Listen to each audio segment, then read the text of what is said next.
സർക്കാർ മദ്യനയത്തിന്റെ ആലോചനകളിലേക്ക് കടന്നിട്ടില്ല. മദ്യനയത്തിന്റെ ചർച്ചകൾ, പ്രാരംഭ ചർച്ചകൾ പോലും ആയിട്ടില്ല. അപ്പൊ അത്തരമൊരു സാഹചര്യത്തിൽ ഇങ്ങനെ മദ്യനയത്തിൽ ചില കാര്യങ്ങൾ നടപ്പിലാക്കാം എന്ന് പറഞ്ഞുകൊണ്ട് പണപ്പിരിവിന് ശ്രമിക്കുന്നു എന്നുള്ളത് വളരെ ഗൗരവത്തോടെയാണ് കാണുന്നത്. അതിശക്തമായിട്ടുള്ള നടപടി അത്തരക്കാർക്കെതിരായിട്ട് എടുക്കും. കേരള സർക്കാർ ഈ വർഷത്തെ മദ്യനയം സംബന്ധിച്ച പ്രാഥമിക ആലോചന പോലും ആരംഭിച്ചിട്ടില്ല. പക്ഷേ പ്രതിപക്ഷ നേതാവും KPCC അധ്യക്ഷനും ഇല്ലാത്ത നയത്തിൻ്റെ കഥകളുമായി രംഗത്ത് വന്നു കഴിഞ്ഞു. പ്രാഥമിക ആലോചന പോലും ആരംഭിക്കാത്ത വിഷയത്തിൽ വാർത്തകളുടെ കുത്തൊഴുക്കാണ് പല മാധ്യമങ്ങളിലും കഴിഞ്ഞ കുറച്ച് ദിവസമായി നടക്കുന്നത്. എക്സൈസ് വകുപ്പ് ആലോചിക്കാത്ത വിഷയമാണ് ഇതെല്ലാം എന്നതാണ് സത്യം. എന്തായാലും വാർത്തയുടെ കാര്യത്തിൽ അന്വേഷണവും ശക്തമായ നടപടിയും ഉണ്ടാവും. നടപടി ആവശ്യപ്പെട്ട് DGPക്ക് പരാതി നൽകിയിട്ടുമുണ്ട്. ഒരു കാര്യം ഉറപ്പാണ്, മുതലെടുപ്പിന് ഇറങ്ങിയവരും പണം നൽകുന്നവരും കുടുങ്ങും. ബാറുകാരെ സർക്കാരിന് ഏറ്റവും അധികം സഹായിക്കാനാവുക ലൈസൻസ് ഫീസിൻ്റെ കാര്യത്തിലാണ്. 2016 23 ലക്ഷമായിരുന്നു ലൈസൻസ് ഫീസ്. 2011-16 UDF സർക്കാർ കാലത്ത് ലൈസൻസ് ഫീസ് 1 ലക്ഷം മാത്രമാണ് കൂട്ടിയത്. ഇപ്പോൾ ലൈസൻസ് ഫീസ് 35 ലക്ഷമാണ്. 8 വർഷത്തിനിടെ 12 ലക്ഷത്തിൻ്റെ, അതായത് 50% വർധനവ്. കഴിഞ്ഞ മദ്യനയത്തിൽ മാത്രം 5 ലക്ഷം രൂപയാണ് വർദ്ധിപ്പിച്ചത്.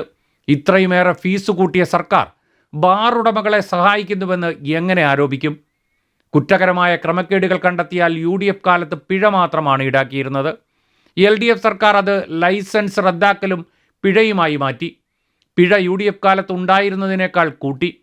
ഈ സർക്കാർ അത് വീണ്ടും ഇരട്ടിയാക്കി വർദ്ധിപ്പിച്ചു. ആദ്യം സസ്പെൻഷൻ, അത് കഴിഞ്ഞ് പിഴ. സസ്പെൻഷൻ ഇല്ലാതെ വാങ്ങിയ പിഴയുടെ ഇരട്ടിയാണ് സസ്പെൻഷന് ശേഷമുള്ള പിഴ.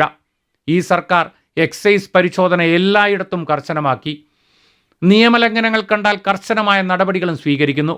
കഴിഞ്ഞ 6 മാസത്തിനുള്ളിൽ 52 കേസുകളാണ് ഇങ്ങനെ എടുത്തത്. ഇതിൽ 32 ബാറുകളെ സസ്പെൻഡ് ചെയ്തിട്ടുണ്ട്. ഇതുവരെ 2 ബാറുകൾ നിർത്തലാക്കിയിട്ടുമുണ്ട്. ബിവറേജസ് ഔട്ട്ലെറ്റുകളുടെ എണ്ണം, കള്ള് വ്യവസായത്തിൻ്റെ പ്രോത്സാഹനം തുടങ്ങിയ എല്ലാ വിഷയത്തിലും ബാർ ഉടമകളുടെ താൽപ്പര്യത്തിന് സർക്കാർ നിന്നുകൊടുത്തിട്ടില്ല എന്ന് ആർക്കും മനസ്സിലാകും.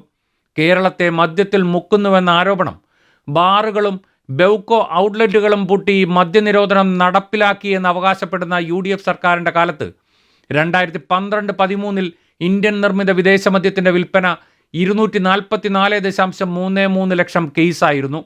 2022-23 ഇത് 224.34 ലക്ഷം കേസായി കുറയുകയാണ് ഉണ്ടായത്.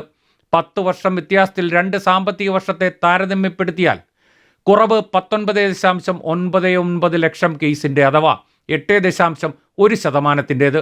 സർക്കാരിൻ്റെ വരുമാനത്തിൽ മദ്യവരുമാനത്തിൻ്റെ പങ്ക് കുറയുകയാണെന്നും കണക്കുകൾ പരിശോധിച്ചാൽ വ്യക്തമാകും. 2012-13 എക്സൈസ് തീരുവയും വിൽപ്പന നികുതിയും ഉൾപ്പെടെ മദ്യത്തിൽ നിന്നുള്ള വരുമാനം ആകെ വരുമാനത്തിൻ്റെ 18.21%. 22-23 എത്തുമ്പോൾ 13.4% കുറഞ്ഞിരിക്കുന്നു. 10 വർഷം കൊണ്ട് മദ്യത്തിൽ നിന്നുള്ള വരുമാനത്തിൽ 4.8% കുറവാണുണ്ടായത്. സംസ്ഥാനത്തിൻ്റെ വരുമാനം മദ്യത്തെ ആശ്രയിച്ചല്ല എന്ന് ചുരുക്കം.